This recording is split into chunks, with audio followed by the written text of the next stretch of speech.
బహుళజాతి సంస్థలు ఖర్చు పెట్టే పెట్టుబడిని ఏం పెట్టుబడులు అంటారు? విదేశీ పెట్టుబడులు అంటారు.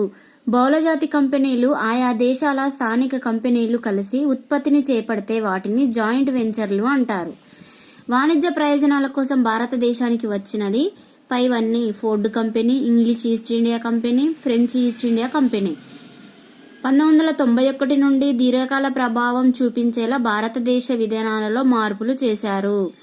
WTO అనంటే వరల్డ్ ట్రేడ్ ఆర్గనైజేషన్. WTOలో సభ్య దేశాల సంఖ్య 150. డాష్ సరిగా అమలు అయ్యేలా చూడాలి. కార్మిక చట్టాలు. ప్రపంచీకరణ వల్ల డాష్ రాజ్యాలు అంతరించిపోతాయా అన్నది చర్చనీయాంశమైనది. జాతీయ. ప్రపంచీకరణను డాష్ చివరి దశలోని పరిణామంగా చాలామంది అనుకుంటారు. 20వ శతాబ్దము. దూరదేశాలను కలపడానికి డాష్ ప్రధాన